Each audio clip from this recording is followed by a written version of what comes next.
Welcome to week 2 of the Sioux Falls Dev Meetup on unit testing. Last week we did a kind of workshop, which was more of a all around, but we tried to get your hands on with some code. And then this week I'm really hoping that we can have some good discussions and not just me standing up here talking. So that's what I'm hoping for. And let's go for it. Let's try it out. So anyone have any experiences from last week or things you wanted to talk about that came up with what we went through last week? If you weren't here last week, we just went through some code samples of some very basic unit tests and faking out some things with MLQ and just getting our feet wet a little bit there. So did anyone go home or go to work and write a unit test? Zach said he kind of did, but I mean, I've been doing it for the last couple of months. So Zach normally does it. Yep, that's good. I wrote some in Jasmine. You wrote some in Jasmine, okay. And tell us a little bit about what Jasmine is.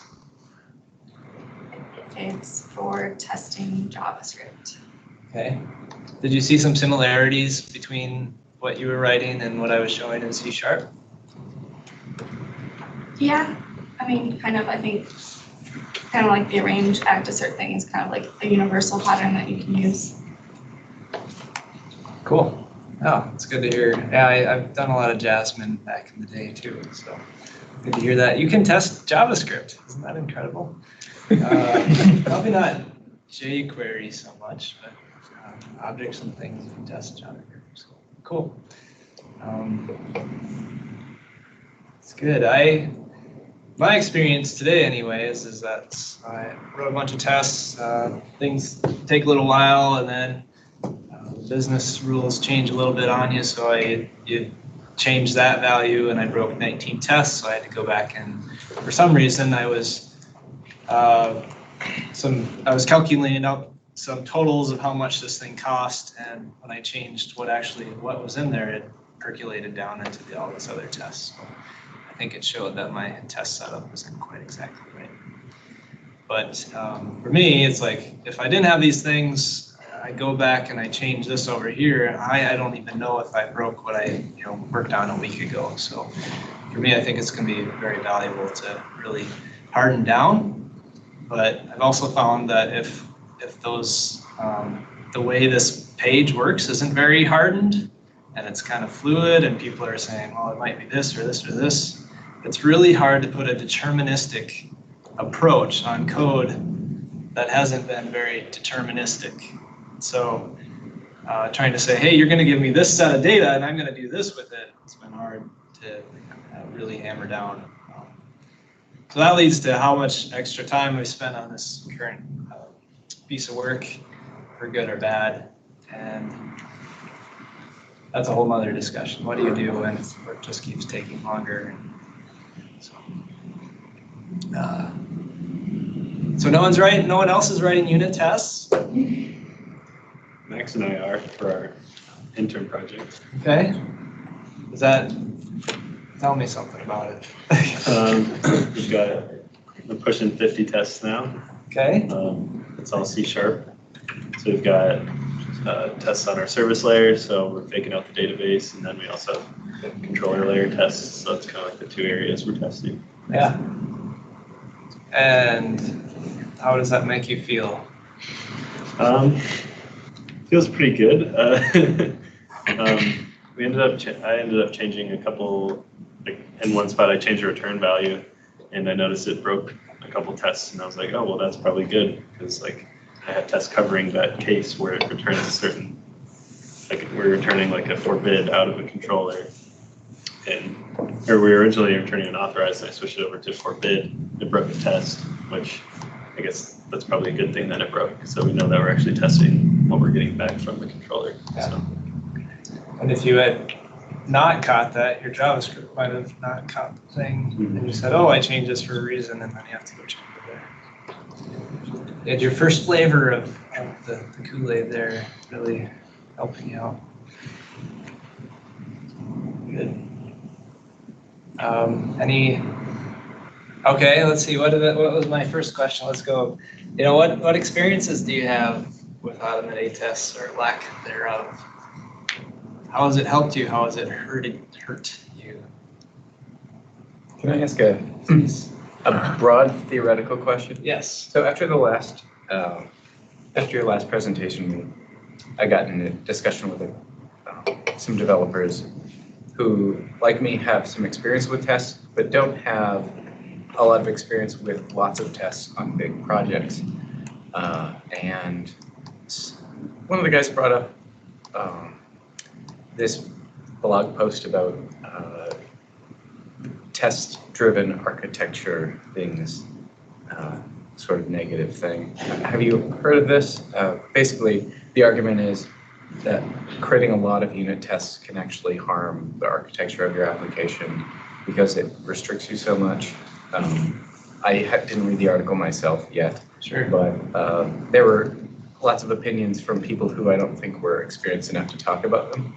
And I was hoping that you're more experienced and you could talk about them. Like, do you think that working more with tests in a larger project context has changed the way you would architect software? And if so, do you think it's been largely positive or neutral or negative? Yeah. That's a good question. So first, does writing tests change your architecture and constrain how you can do things? Well, I guess by the nature of a test, you're proving that it works a specific way. So then you are constraining something that doesn't change. So that might be an inhibitor to how you're doing things. So that's a main argument too. Like, hey, I'm writing all these tests, but things are changing all the time. So what good is that, right? So maybe I have to approach those tests a little bit differently to say I'm only going to test like these core business things and not test how an MVC controller returns something. Sure. But to have testable code, you're like opening up pieces too, like you're injecting things in a different way, and you might make something public that you might not otherwise. So that could have some downsides and upsides. But really, it's going to get tested, I think, is worth it. And because also, if you're making your code more testable, then it means you're able to prove that your system works the way you think it should. I think that has a lot of value. But the downside is now I'm proving that it works this particular way. If I've tested too many internal pieces, you can't change the internal pieces without test breaking. That's probably a sign that you're not writing your tests quite right either. But I've seen this work on like 5, 6 teams working in different parts of the system. And they're able to integrate them and deploy it every week. And like the amount of bugs in that system was like next to nothing. And then you find a bug and you just add in oh yeah, I found this bug, I'll add a test for it. So it gets rid of that part of it, and then the problems become, did we understand the requirements correctly? Did we build what they want? Did we do those sorts of things?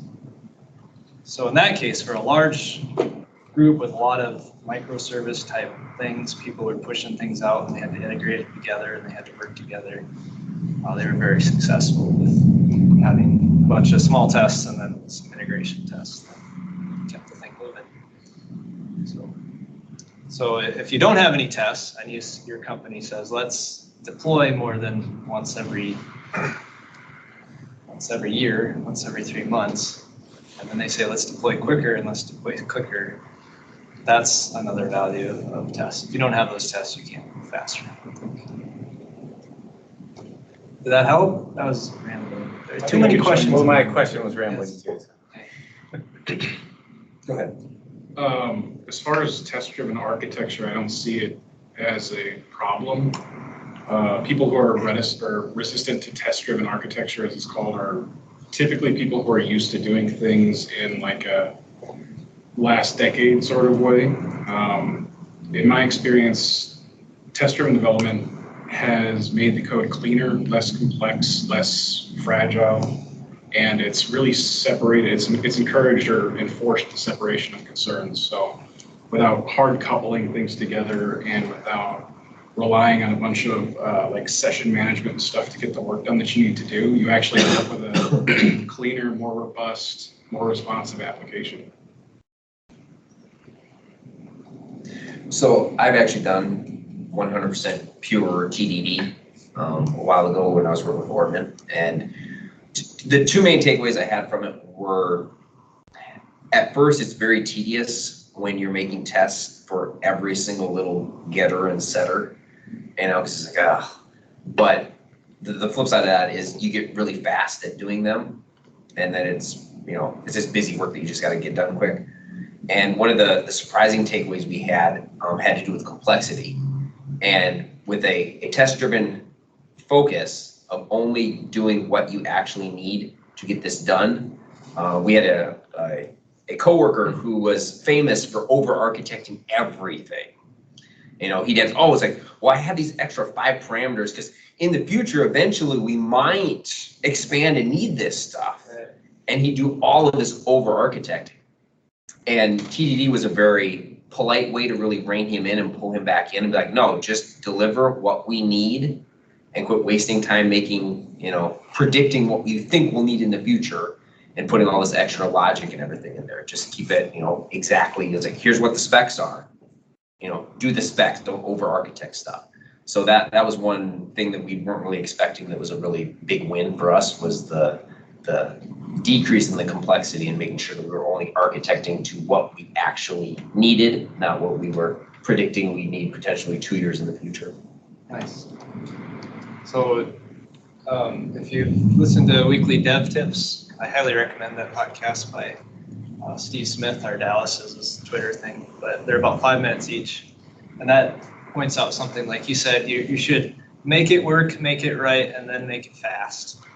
And a lot of times we do try to think about the future things, but if we can just make it work the way it's supposed to and have tests as we're doing it, it's going to keep things more simple, I think, too. So you wouldn't have to TDD. You might start, if you didn't have TDD, like Quan was saying, you might create this class and I'll need this class and I'll need this class and I'll need this class. But I've seen some videos where the TDD guys say, oh, I'll just put it in here, return 0. Okay, fail the test. Okay, now I just return, you know, bowling or whatever they were doing. So it can really simplify things. We're not fighting for simplicity. We're going to get complexity, and we're going to have systems that we can't hardly understand. And then you said smaller pieces. I see code that's like this, you know, you see a 500-line method, and this depends on this up here, and that depends on this down here, and it's really hard to think about it. But if you just had put this into its own class and say it just does this little thing, unit test this a few different ways, I know this piece works. You can definitely go too far with unit testing. If you've got a large unit of work, it's okay to have a large method. And if you're going to part things out in between for reusability or whatever, you don't have to go and test all those private methods. You don't have to expose things as public that you really don't want to be public. Going back to what you were saying about swapping out the implementations. Sure. All you need to test is the public contract. Whatever magic you need to do as a developer to make that method work with sub-methods, sub-functions, whatever, that's up to you. Nobody's going to scrutinize that. Or your unit test suite shouldn't scrutinize those minute pieces of it. It should just test that the functionality is as you expect. So if you're only testing the public outside of it, the inside can change to a different data store, a different anything, which then goes back to your architecture. If you've got that core pieces that aren't changing of your public interface that you can keep the same, then it doesn't matter what's churning underneath. It just matters what's contract. Yeah. In the past, to kind of get around some of the making private methods public, I've used internal. And then like the internal is visible to assembly tag or whatever. What do you think of that? I think it's a valid approach, but I've found that I would run away from that as fast as I can because it's probably meaning you're testing something internal that you don't really need to test. And if you do need to test it and it's something that might be reusable or useful elsewhere, then I would just pull it out and put it into a class that's just really small and does the one thing there. So it could indicate that your class that you have is doing too much. Like it's too much of a complicated thing. But then you can take that too far and say, well, I have this thing and now it's this public class that no one else is going to use but this one thing. So should I have done that? That's kind of where you have to balance things. I found myself doing that transitionally, and maybe this is the wrong way to do it, but I've got lots of code where the methods are too long and the logic is too complex inside the method or whatever. But start with testing either the components that are internal because they're easier to test, and the larger logic is so convoluted that it's actually difficult to test. And then when I break that up later, and when I'm able to get around to refactoring it, then I can do the test right. But maybe that's a smell in and of itself. I don't know.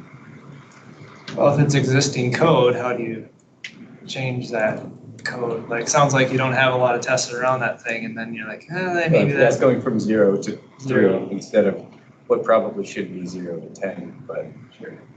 you're not always allocated the time to do the. No, because if you touch that code, you change it, then you got to say, hey, boss, hey, QA, I changed this. Now we need to do a full regression on this piece, which might touch all these other things and are also connected. So one suggestion in that art of the unit testing book is you would write those big tests around that object, and then you can refactor.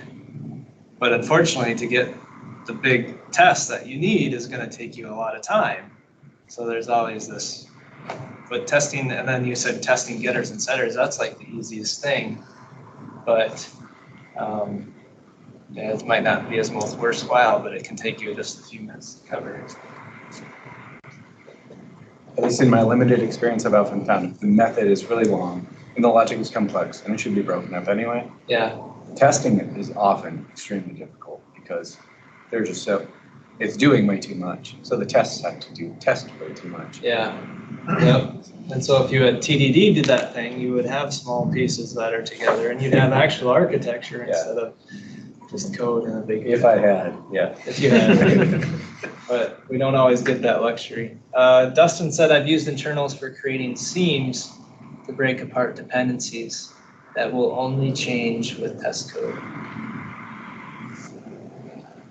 Dustin, do you want to unmute and talk a little bit more about that? Sure can. I wasn't aware if you guys would hear me or not. Can you hear me? Yes, we can hear you. Sweet.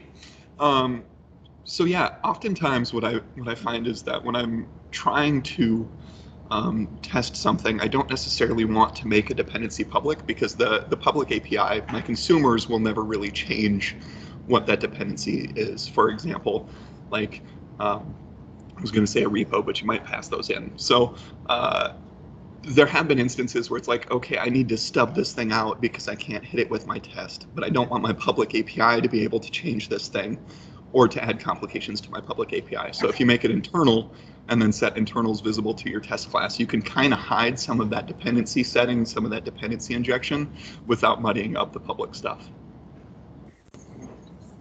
Sure. Yeah. It seems like a good in the middle. Instead of making that public and then you have a class out there that someone wonders if I should reuse this somewhere. So, good. Thanks, Dustin. So Dustin's at Omnitech. If any of you wants to talk about unit testing, you get Dustin going. They're not. Yep. Good. I lost my train of thought a little bit there. So yeah, we were talking about testing existing code. Of course, it's easy to say go read this book, but the Michael Feathers working with legacy code I've heard is really good. I haven't gotten to it myself, but breaking things up without breaking the existing functionality, if you can get really good at that and taking existing code and saying someone QA kind of tells me how this is supposed to work and I'm coming into a new situation and I'm supposed to change this piece. If you can get good at writing a test around that, but sometimes it's not possible. So one little thing I like to do is just take chunks of that 500 line method and just make them small private methods that say, I do this and I do this, instead of having giant regions of code. I am not very good at that yet. I'm just taking existing code and saying, hands off. I think sometimes how I understand code is like I monkey with it and change it a little bit, and that's where I get into trouble a little bit. Then of course I like to blame the past programmers, like, I can't understand this, it must be their fault. It's probably my fault. A little bit of both. So let's go.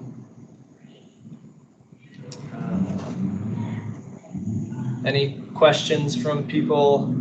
Oh, really? Dustin, do you have any questions or other things you want to say?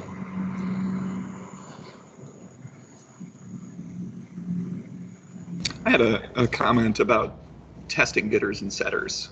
Someone had mentioned it over there, and I generally find that unless your getter and your setter have some built-in logic. For example, if you want to do null checking on a setter, you might need to test it. But for the most part, there isn't logic in there to test. And so if you write a bunch of tests as to calling this setter, you end up creating some tightly coupled code.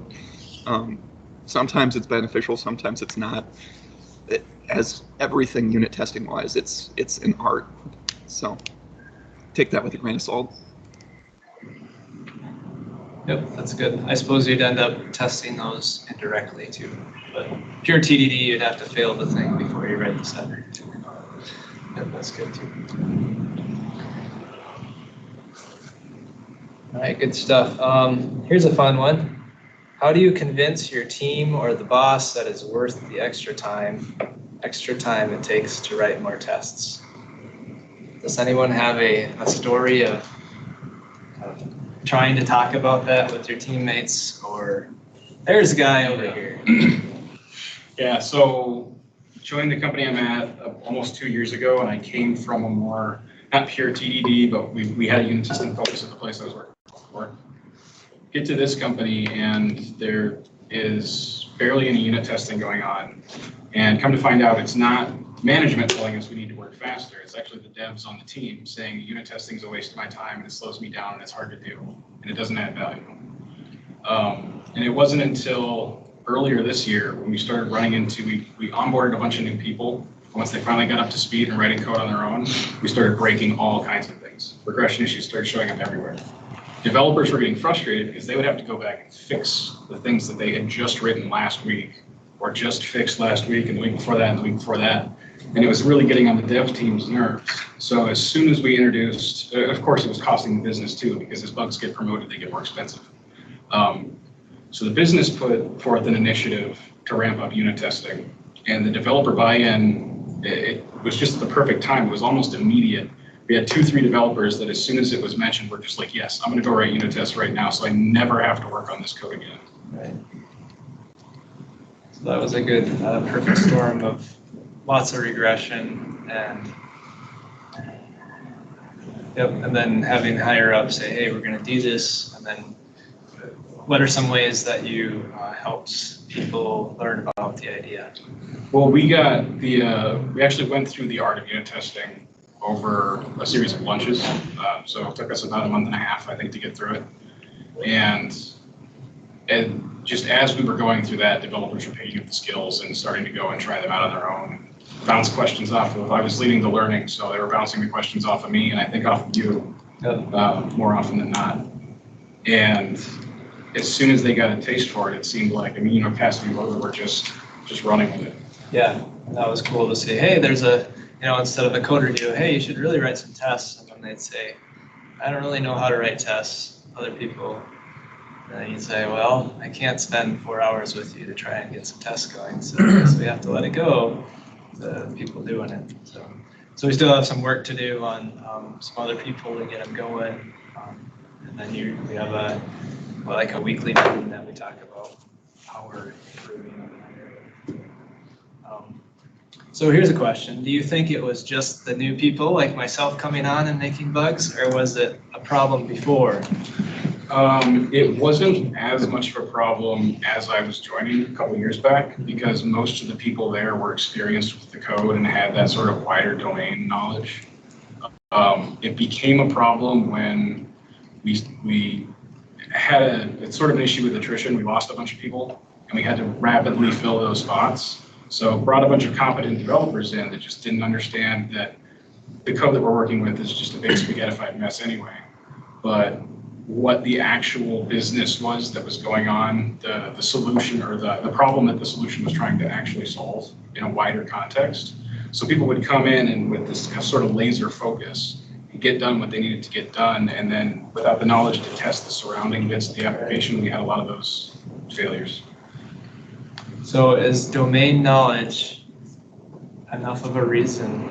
You have a team that's been there for 5 years, they built the whole thing, everyone's sticking around. Say, yeah, we don't need unit tests. Is that a valid argument? Can I make that as a manager? When you're onboarding people, having the unit test there to say, this is what the application does is super useful. I mean, if you've got just an entrenched team of developers and you're never planning to hire, I don't know how you're gonna grow your business. Right. So if you want to save yourself all that training cost, and training cost is a huge chunk of bringing someone on, having a self-documented solution, the documentation being the unit tests, the expectations and the inputs, makes the onboarding process a lot cheaper and a lot faster. There we go. There's one argument for unit tests is onboarding, somewhat living documentation. It might be hard to take all those little small tests and say this is how the big system works. But as you build up your unit tests, then maybe you can write some of those big integration tests. And then, so QA might have, say, 5,000 to 6,000 test cases in their MTM or TFS suite. And so we say, well, how is this supposed to things really working? Well, we have all these test cases that tell us how they work. Well, I'm not going to go read, 500 test cases for this one page. Maybe I should, but so then we can start to say, well, let's take this a step further and look at how long is it taking us to manually test this system. The system we're working on is quite large. It could take them 3 weeks. By that time, everything underneath them has changed. They got to do it again, and then 3 weeks, and then we got to do it again, and you can manage a bug coming in, and there's just no foundation that you can prove that things are working. So that's another thing to think about is how do we reduce manual testing time? Even yourself, you're clicking that button. How long does it take you to get the screen set up and click the button and hit your breakpoint when I can run 100 tests in a few milliseconds, hit that in a different way, hit the breakpoint, and away I go. So It's one of the arguments made in the art of unit testing is you're unit testing your code anyway. As a developer, you're sanity checking it before you pass it off to QA. You're having to manually test it on the QA side before it goes out the door. You are unit testing the code. Might as well just automate it and save yourself some time. Right, definitely. And then someone can come in and you can say, hey, make that false. And then you see it red and they're like, oh, okay, I get a little bit of a safety net there that I can go in and fix a little bug without worrying about all the assumptions. So that goes around to the architecture.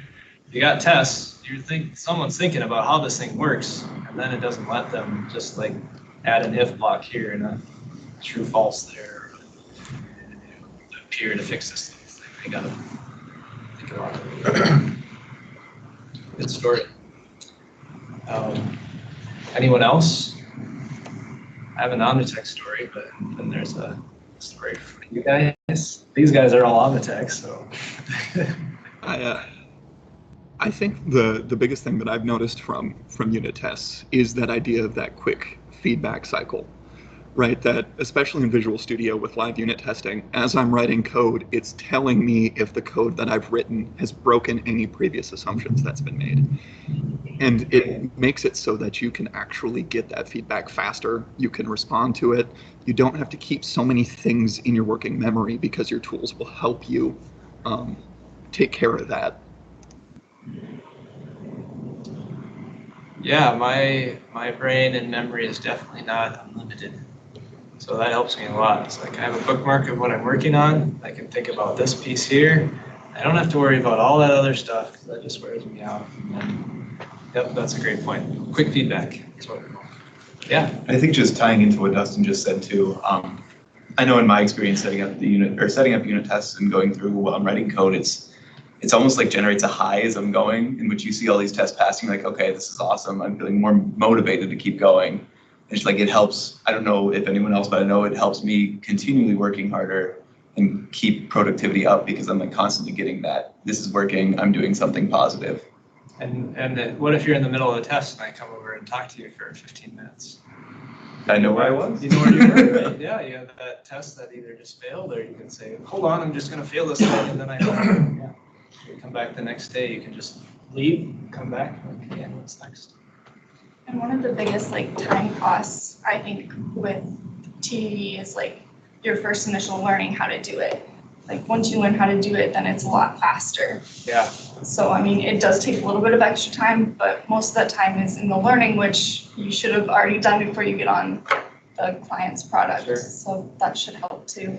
Yeah, there's on Weekly Dev Tips, they had Bob Martin on and he was saying you should learn TDD and you should learn Lisp. I didn't really get the Lisp part of it, but okay, functional programming, I think is his thing. But if you listen to that thing, he says you should learn TDD, but you shouldn't necessarily learn it on company time. You should go out and do code katas and practicing. And if you have that time, great, you should do it. But otherwise, I heard another quote that if your company isn't giving you research time, you're doing your research and development on their code and creating a big mess. So this is why a bunch of companies have done microservices. It's really not what they need. Anyways, lost my train of thought. Yes, TDD. So that goes back kind of to my Omnitech story a little bit. So I've been with Omnitech for 12 years, 12 and a half now. I'm getting a little older. I lose some more hair. And I read Art of Unit Testing 10 years ago. Friend David Sariangi handed me a book and I read it. Like, oh, I'm going to do this. So I do a little bit on my own and write some tests. And we didn't have any builds or anything. So then I got to go to a new project and we said, the client and company said, we're going to do testing and this is great. So we're writing unit tests for all our controllers and Jasmine for our JavaScript and it was going pretty good. And then I was off of that for a couple months and I talked to one guy who was still on and he's like, yeah, I just spent 2 days fixing all the unit tests because this other contractor came on and he wasn't writing any tests and just broke everything, getting his stuff done. Well, that was before like the TFS and Azure DevOps, whatever, had like an easy way to set up a build and run tests and stuff.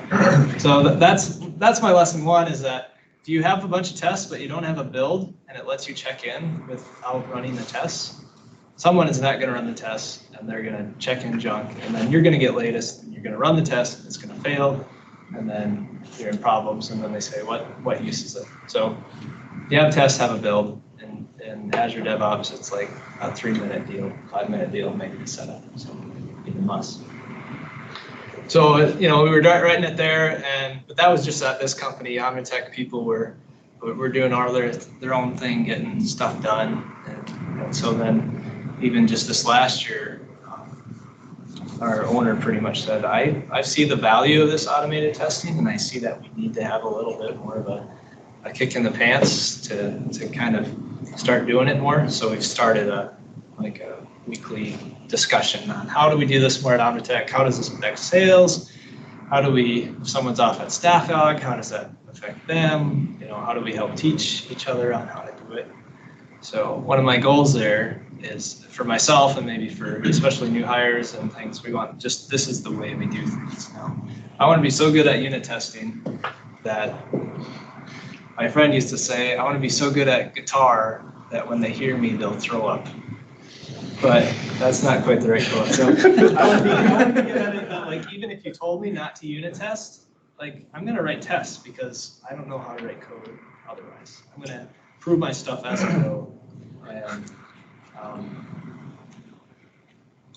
is that always the right answer? I don't know. Because it could take you a longer time. The code isn't testable and it could take you too long and maybe I should just throw in my if blocks and live that way. So there's a balance. But So we've been trying to do that. It's a long haul to change a company to write tests. You gotta get the new people to do it. You gotta get the old people to do it. You gotta choose which areas you get in on. Especially when you're coming up against a deadline, because that's when all of your best practices and great philosophy goes out the window, right? Right. Yep. Yeah, exactly. We gotta move faster. So you gotta try to set that expectation, especially with leadership, whoever's calling the shots. Writing the unit tests allows us to move faster. It Right. takes a little extra time investment up front, but overall it saves us work. I think so. I think we are definitely proving that our current position. And there's a study in the art of unit testing. One group did TDD, tried it out. The other one did it the regular way. The regular way, they got their stuff into integration testing like 5 days quicker. But the integration took a week longer, and there was like 50 more bugs. I forget the exact stats. So TDD took longer up front, but they had less integration issues, and they had 10 bugs instead of 60 bugs. So it was about a week less time overall. So like you said, if we can learn how to do it, it's gonna add a lot of value to any piece of code we write. Yeah. Just from a high theoretical standpoint, I know we're talking about unit tests, but you have integration tests listed there.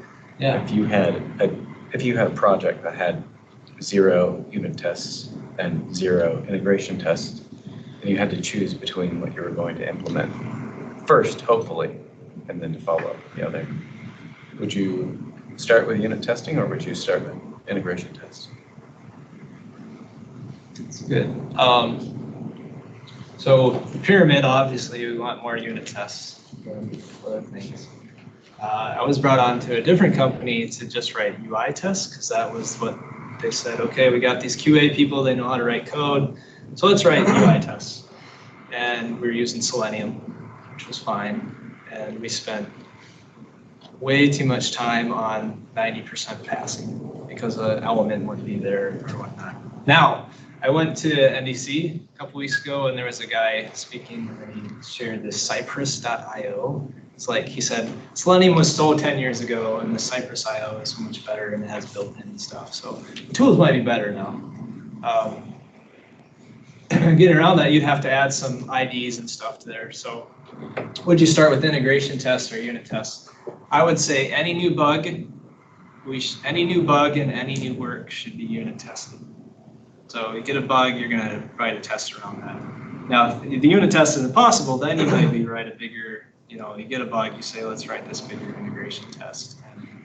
And, that could mean going through the UI. That might be the easiest way to get some automation going, I suppose. But if you're able to go under that skin a little bit and do like APIs and set things up in your integration tests, better that way. But we're still kind of tied to. So then you have a database to worry about or something that's real, and are you throwing in dummy data, and then you have to clean out that dummy data, and can you even get your data back to a known state, or is it just filling up with junk? So that's the problem with those integration tests, is you have all that stuff there that you have to worry about. Like making dummy users and what happens with those dummy users and kind of clean them up afterwards. So maybe, it depends, right, on the size of the project, what kind of issues are. If there's a lot of regression, you just need to get a handle on something. Do they actually know how it's supposed to work? That's another question. Generally, no. Yeah, generally no. Okay, so how does this feature? That might help a lot. How does login work? How does making a sale work? Okay, you got it. Somewhere someone's testing this. So it might be a lot of value just to go through that process and say, let's figure out how this thing works beyond the QA said. What would you think about a strategy of integration testing for old code for bugs that crop up, but new code being unit tested? Does that sound like I think that would a split the difference strategy that would work, or? Yeah, because you don't want to. You have this old code that's 10 years old or whatever. You don't want to touch it. You just want to prove that it works in a way. So you could write the integration test failing the way the bug says, and then fix it. That seems like a really good way to handle that legacy code. So, and that's probably, I need to think about that more so I don't like touch code that's already there. Yeah. Well, reflecting on it, I think I've accidentally used that technique before. So, Yeah. Nice. There's a London TDD that there's some videos, and they'll start with like bigger boxes and then they'll say, let's test at this higher level. And also you can think about behavior-driven development. That's kind of what Jasmine does. Given this, when that, it should do this. So you could think of that level and do it in C#. I think that's a really good idea. Just have there might be a lot of challenges to writing those integration tests.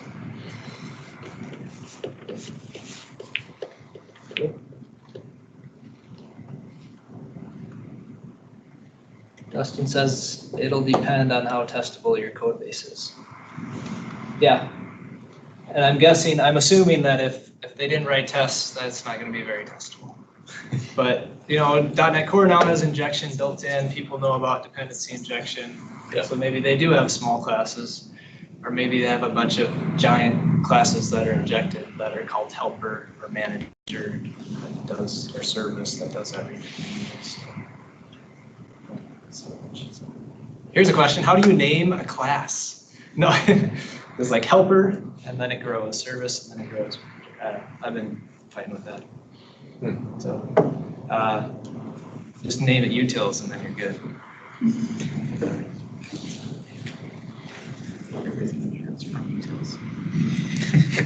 Yeah. base class. Base class everything. Yeah, that's right. Use type of base class. Yeah. Does anyone else have any questions you have in mind or thing you want to talk about? Yes. Does anybody have like experience with you have this huge code base and you decide you're going to unit test it afterwards, and like how you would go about that and how much value it actually brings to your project versus like the TDD way, which heavily impacts the architecture. But if you don't start out with TDD and you have like this, your application doesn't look the same way as it would if you started that way. And you just kind of slap on tests from the outside. Is it helpful at that point, or is it something, I just wondering if anybody has any experience with it. Yeah. That's the book working effectively with legacy code. Yeah. Prioritize new work, prioritize bugs that come in. Bugs are the expense in a software business. So if you get a support ticket, especially from production, write a unit test that asserts what the expected behavior is and then code until that unit test passes. If there aren't good seams or something built into the code already, like you have to essentially write an integration test, then write an integration test. And then as you slowly start to build up that code base around the stuff that's coming back and the new stuff that's going out the door, you'll be spending less time addressing regression issues, and you can use that time to then go back and put unit tests around the other stuff. It can be fairly impossible to write an integration test depending on the structure of the code base, though, and given a large code base, if you're coming into it, it can be hard. I would expect it to be fairly impenetrable. It can be hard to automate an integration test, but I guarantee you already have integration tests. Somebody's going into but I wouldn't UI count and a clicking test buttons as and not expect- automated test. Yeah. Sorry, what were you saying? Oh, somebody at some level. Yeah. That is non-automated tests. No, I know. If you can automate it, you get more confidence that it continues to work in the future. Even if it's just, I can't remember what the tool was. There was some little Chrome plugin a few years back that you could have it record your behavior on a web page and then play that over and over again. I think it was a security flaw, so they've since removed it from Chrome. But even that provides you some level of repeatability and confidence in what the application actually does while it's running. And if your code base is a web page, that's perfectly fine. Yeah, if you're not working with a web UI, then you got to find something else to do. But if it's like an API, you probably wrote a test harness WPF app so the tester can actually hit the thing. Or you can record the network traffic in Fiddler and then just use Fiddler to replay that on a regular basis. So yeah, that's we have these tests. We're just doing them manually, and it just depends on how many QA people you're able to hire. Or developer, I'm horrible. I like optimistically test things and then say they're good, and then it comes back. So I want to avoid that too. But, yeah.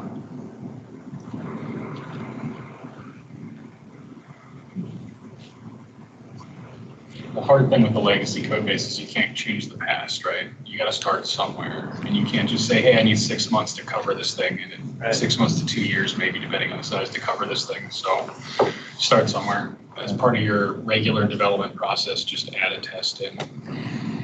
And the question was, how do you go? The plan is, let's say the plan at the beginning, hey, we're going to write this thing, and then we're going to come back and write tests. Yeah. That hardly ever happens. It's also like hey, I'm going to put this user story on the backlog so I can refactor this thing. It's a great idea. Yeah, maybe we should, but like unless you get free time for some reason, or yeah, when does that happen, right? So I just think that if you're not writing tests as you go, maybe not test driven, but write some code and then write a few tests around and verify it. It's just not going to happen. And I've tested like old code and stuff like as a part of an internship. So it's just like we had hours to throw. It was like, oh, just go test all this code that we wrote like 2 years ago. And I found that it's not like as valuable as writing the tests as you go, but there's still value in going back and adding the tests, which is kind of what you're asking. It's not quite as valuable in my opinion, but it still has a lot of value. Because you can reduce that manual time and you could reduce some regression bugs. Now tell me, did you feel more productive writing the tests as you go or going back and writing tests for other people's code? Definitely testing as I go. Yeah, it feels a lot better, doesn't it? Rather Yeah. than, hey, go, I think that's my worst nightmare. Hey, go test these people code. I mean, I could do it, but you pull your hair out a lot and say, Yeah, what were they doing? What is this code? I can't change it. Okay, yeah. They had a dependency on like the file explorer. So they had like a local file system, which was like a nightmare. And I ended up like mocking that out through like an interface to abstract it away. And I spent like 2 weeks, like full time, trying to figure out how to get those decoupled or whatever. And then I went and showed it to my boss and he was like, yeah, I don't like that, get rid of it. No. It's like, your code's not testable. It was a learning experience. Yeah, so you would hear me muttering a lot too. What is going on? What am I doing? Yeah, so. That's why they make the interns do it. They can't talk back. We just overhear them and say, oh, well, good luck. So yes, you can hire interns to test your code. But they will probably not have the overall best experience ever as an intern. It just may not come back next year. They just might not come back to your company. There you go. From a real experience. That's good. This is mostly unrelated, and maybe not as applicable because I feel like more of you people are writing new code rather than testing existing code, but that's not my experience. I test a lot of existing code. But do you have anyone have any strategies for reverse engineering the logic of what you find so that you can test it? Or is that just something you have to approach and just try and read through everything and, are there any strategies or tools for that kind of thing? I suppose you could fuzz it or something, but then you might just find bugs that are not exposed. And then you think, is this a bug or am I reading it wrong? And should I fix the bug or should I even report the bug? Yeah, that's the thing that tends to cost me the most time when I'm adding tests is not the tests themselves, but figuring out what this was actually supposed to do. I don't have a good solution, and I don't think I've developed any good strategies. I think if you throw the code away, somebody will tell you what it was supposed to do, and then that's your first test. I mean, the kind of like, why do we test? To zoom out a little bit, you want confidence that you are delivering value to your customers. And so what are the customers actually expecting from this bit of code? your first test is probably the happy path that you make the most money on, or that provides the most value to your customers, because you don't want that to break. And if you can have more confidence in that, that's maybe every time you said, hey, this piece of code is done and ready, your project manager would go out and click around a few times. Ask your project manager, what was he clicking around on that he thinks is the most important thing to test? That he's very concerned still works. Yeah, that's great. To pull it out farther, what's really our job is to deliver value to our customer. So if you can put that into that proposition, testing will help us reduce regression bugs and will allow us to ship faster, and we'll make sure we didn't break the thing that's making you money. Oh, okay, that might be a good way to convince them. I've always struggled with like all these complex things. Some people are able to like, this guy's talking, this guy's talking, you say, what about this, what about this, what about this? And then you're in the middle and you expect to kind of figure out what you're supposed to do. So I found in that like the given, when, then helps me. So I might go through something and say, okay, start at the stupidest case. What if there's actually 0 of these things? What do I do? And you would think, well, I don't show this page. Oh, we just let it go. Okay, what if this? Well, and then I try to build up that. It's kind of, and then if I can codify that in unit tests, then I have living documentation. So do you actually write out Gherkin for things that you're not necessarily going to test the BDD way? Or is that? It helps me think, and it helps me say, I might not be able to explain this very well, but you look at this with me, yeah, it's the same. So I've tried like given, when, them in C#, and it kind of works. It kind of breaks down quickly too. So I don't know if things I'm not going to unit test. Unit tester seem like a little smaller to me, and given, when, then seems like more of the integration, larger scope. But it depends on your unit of work. So if you're interested, there's a book called Specifications by Example, and he talks through using this and then adding in examples to it. So not only do you have given, when, then, but you have examples like, if my shopping cart, if this user had already bought 100, then they should get a discount. Okay, what's that discount? Yeah. Or if the shopping cart has more than 10 items, and that's where QA, and you go back and forth with QA on that a little bit. And then he would use SpecFlow or a tool like that, where it takes that text and it generates C# tests out of it, which is really cool. Is that a part of Gherkin, or is there? I think SpecFlow is an implementation of Gherkin, Okay. and Cucumber is another tool. There's several different. Sure, Cucumber's one I've used. Okay. How has Cucumber worked out for you? Oh, well, I've only used it. I've never I don't use examples. Oh, okay. I've just used the given, when, that sort of thing notation for it. And that's mainly for BDD type tests, rather than trying to define the application behavior for things that exist. So I don't have much of experience with that, and I wasn't aware of the sort of examples, and it might just be I haven't dove into it enough to see that. It's just But if there's a clear and well-defined way of providing those, that sounds fantastic to me. The closest I've gotten for a strategy for dealing with this, I guess, is not testing related at all. There's some commenting stuff I've been doing, but I've also started using asserts in my live application. I don't know if people do this at all, but when I find a behavior that I'm aware of at the function level or the method level that definitely should or should not always be true in the method, I'll use asserts in the method itself. are you in C# or is that a specific? C# has them, but debug.assert, is that the idea? I don't know what the syntax is for C#, but there's they're available in C#. What happens if it fails? If it fails, your application crashes, or everything blows up, and that's the intent. Right. Sometimes I've thrown an exception. I suppose that's about the same idea. Yeah, it's make a specific exception, like this should not be allowed ever.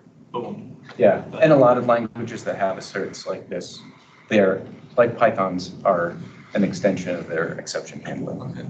But the main difference is you can make them optional. And this is true in the C# implementation as well. So you can actually remove your asserts for production code if you're more afraid of blowing things up than getting things right. But I think that's a trade-off different people have, different levels of tolerance for. Last thing I wanted to blow up in production because I didn't think of a certain piece of data that's been in there. Sure, but theoretically, you should only blow up that one request, and it should be handled by the, Okay. that one response or whatever. And then you know it's a bug, and then they have to go back and fix it. Absolutely. So why is this a bug? And then you actually figure it out. Yeah. Yeah, that's a great idea. I think that C# had an idea of like contract-driven design, something like that, where you could put in these contracts and it would do some static analysis that says this method can never be called with null. Yeah, and those contracts are very much, they're tied in from a thematic standpoint and historical standpoint with the way that people use asserts. Okay. And there are a couple of languages that also have the contracts built in and forced at the method level for, and they just make it into one coherent system, Right. but they're related. I like that. Instead of putting a comment and saying, hey, this really shouldn't happen ever, Yeah. you never look at that piece of code. Yeah, you actually have an action that happens. Good. Debug.assert. Something to look into more. Dustin said in C# you can use debug.assert, which will only blow up in non-release. That's why it's debug. It allows you to catch some stuff. Yeah, that's a good tool. So I think we're about done. We'll put at 1 here, which is fine. And if you have any feedback, definitely put it in the meetup or tweet the @_sfdevs or me or something. And I think it was really good. We'll have to do another one sometime. If you have a topic, feel free to put it in. There's a GitHub channel with issues that we're looking for topics. And let people know how you think about the lunch versus the so. Great discussion. Thanks, everyone. And have a good day. Go write some tests.